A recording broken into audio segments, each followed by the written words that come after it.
장관님 2022년 9월 27일 날 그 대통령의 임명을 받으셨죠? 2022년. 11월 7일 날 제가 임명. 그러니까 9월 달에 지명을 받고 11월 지명은 9월 달에 그렇죠? 9월 달에 받으셨고 네. 이배용 국가교육위원장님은 22년 9월 27일 날 임명이 되신 거죠. 근데 제가 이렇게 쭉 업무 보고를 받으니까 교육부와 국가교육위원회는 협조 체계가 잘 이루어지고 있는 건가요?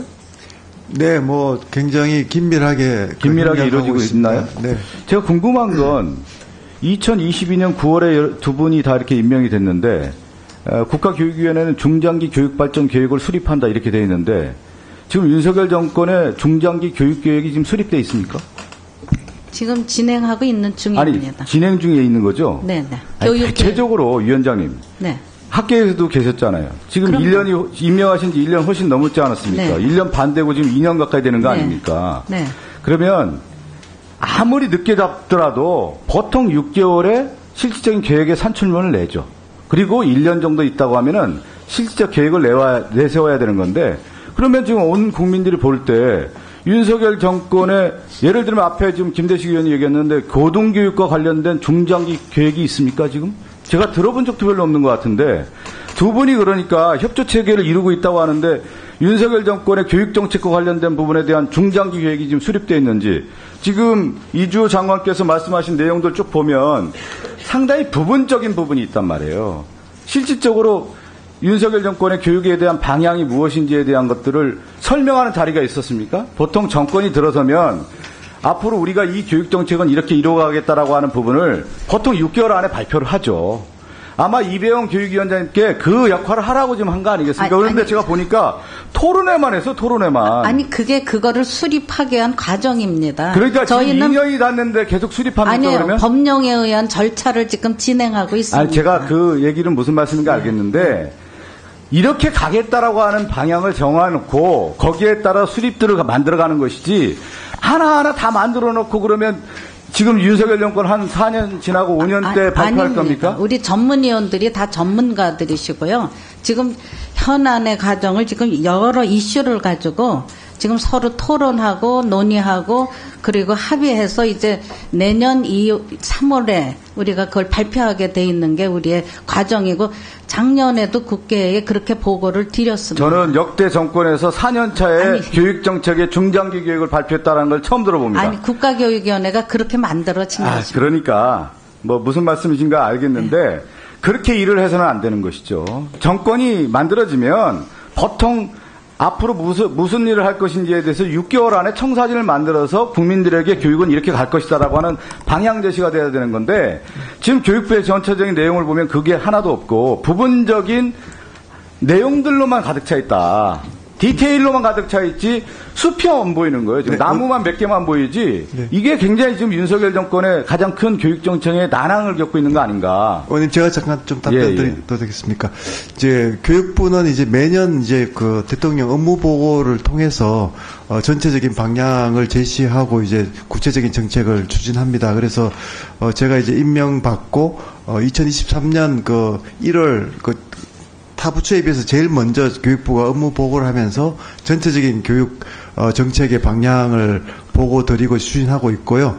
국가교육위원회는 위원장님께서도 말씀하셨습니다만 대입이라든가 국가교육과정이라든가 굉장히 장기적으로 수립해야 되는 그런 정책들에 대해서 또 장기적인 이제 안목을 가지고 지금 진행을 하고 있습니다. 아니 제가 그러면 그렇게 장기적인 안목을 가지고 의대정원 어느 날 갑자기 발표하고 교육부 장관 모르게 발표합니까? 그것이 잘못됐다는 면을 지금 제가 지적하는 거 아니겠습니까? 그리고 지금 저는 앞서도 제가 지난번에 교육부 장관님께 그런 말씀드렸죠. 우리나라가 이렇게 경제 성장을 이뤘었던 이유 중에 하나가 우리 국민의 근면성이고 교육을 통해서 인재 양성이고 정부 능력이 되게 중요했어요. 네. 우리나라의 이렇게 성장의 가장 기본적인 모토가 됐던 것은 정부의 능력이고 교육 인재 양성이었는데 지금 장관님 계속 얘기가 나온 것 중에 하나가 뭐냐면 그 2년 뒤에 교육감 선거 나가십니까?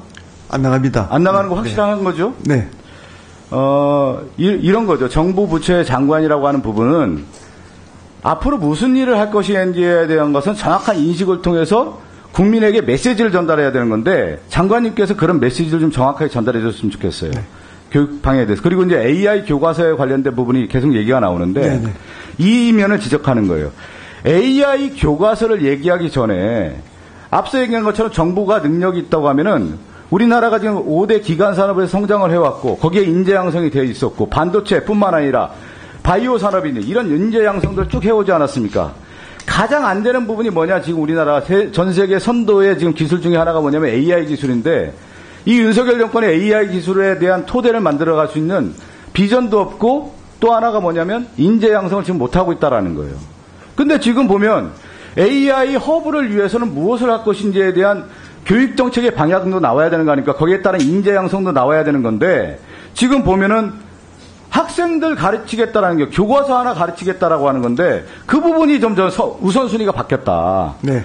제가 그 얘기를 하는 거예요. 네. 중장기 발전 계획에 있어서 AI에 대한 부분을 어떻게 만들고 네. 어떻게 인재 양성을 하고 장기 5년 계획 10년을 위해서 인재 양성을 어떻게 할 것인지에 대한 계획들이 나오면서 AI에 대한 교과서가 나와야 되는 것이지 AI 교과서가 나오는데 이 발전 계획은 없다라고 하는 부분, 발전 계획이라고 보다는 인재 양성에 대한 계획이 없다라는 것이 상당히 저는 중요한 실수가 아니겠느냐. 실수라기보다는 잘못된 부분 아니겠느냐. 네. 그 말씀 주신 대로 이제 그 AI가 이제 교육에 이제 적용이 될 때 말씀하신 대로 이제 AI에 대해서 또 AI 전문가를 양성하는 그 큰 부분이 있고요.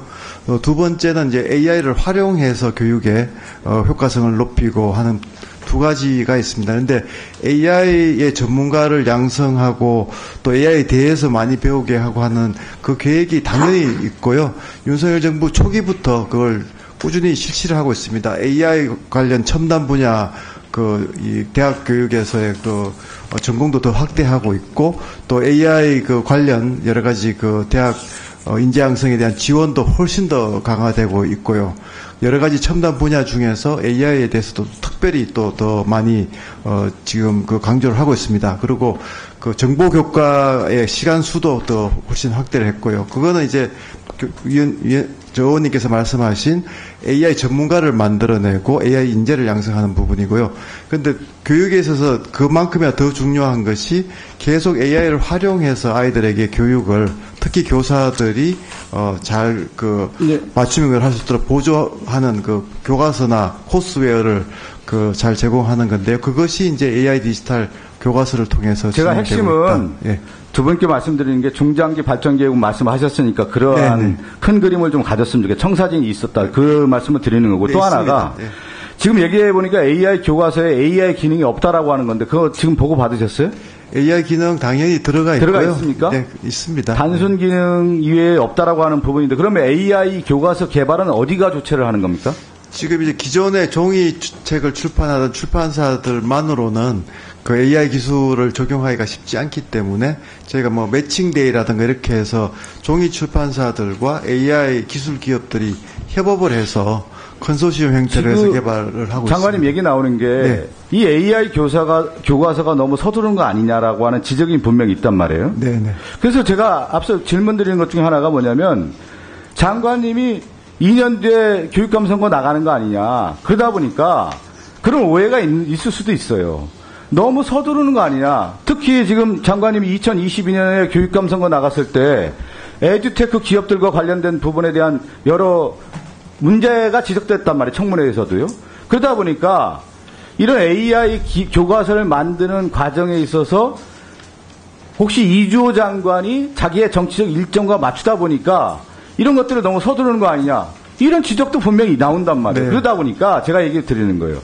이명박 정부에서 교육부 장관 하셨잖아요. 네네. 가장 실패한 게 뭐냐. 4대강 사업을 시범 사업 하면서 천천히 해도 되는 건데 지금 너무 이게 빠른 거 아니냐. 그리고 지금 시연을 해봤더니 실질적으로 AI 기능 자체가 미비돼 있다라는 거예요. 단순 디지털 기능만 있지. 이런 것들을 볼 때 장관님 오해가 사지 않도록 좀 준비를 좀 하고 설명도 하고 이런 것들이 좀 필요하지 않나 싶어서 제가 말씀드립니다. 시간 좀 드릴게요. 네, 곧 제가 좀 답변 드리겠습니다. 제가 두 번째 장관을 네. 하고 있습니다만 말씀하신 대로 제가 이번 장관직에 임하는 저의 자세는 정말 뭐 이렇게 두 번을 하는 경우도 많지 않고 이런 기회가 어떻게 보면 국가에 정말 제가 축적한 그런 경험을 충분히 좀 국가에 봉사하라 하는 그런 소명으로 알고 제가 쭉 교육계 정책을 관여하고 또 연구하고 국제 활동을 하면서 대한민국이 교육의 힘으로 다시 한번 도약하고 여러 사회적 난제를 교육의 힘으로 한번 해결하는데 제 미력이나마 최선을 다하겠다는 각오를 가지고 있습니다. 말씀 주신 그런 교육감 선거라든가 이런 거는 지금 제 머릿속에는 전혀 없고요. 제가 장관직을 정말 중요한 시기에 정말 중요한 장관을 하는 상황인 만큼 하루하루 최선을 다하겠다는 그런 각오를 하고 있습니다. 의원님께서 지적하시는 그런 여러 부분에 대해서는 철저히 관리해서 제가 그런 오해가 없도록 최선을 다하겠다는 말씀을 드립니다. 네. 추후에 이제 국정감사에서도 얘기 나왔지만 그런 오해의 소지를 장관님이 일단 없애야 될 것 같아요. 특히 에듀테크 관련된 관련성에 대한 얘기가 계속 나오더라고요. 그 부분은 좀 없애줬으면 좋겠고 제가 다시 한번 강조드리고 싶은 것은 지금 장관 두 번째 하는 거 아니겠습니까? 그 정부의 능력이 국가 발전에 굉장히 중요하단 말이에요. 맞습니다. 지금 그래서 제가 AI 기술 얘기를 많이 하시고 교과서 얘기하는데 이러한 국가의 청사진을 좀 제대로 마련해서 정말 국가 발전 네, 좋은 제안 감사드립니다. 그렇게 하겠습니다.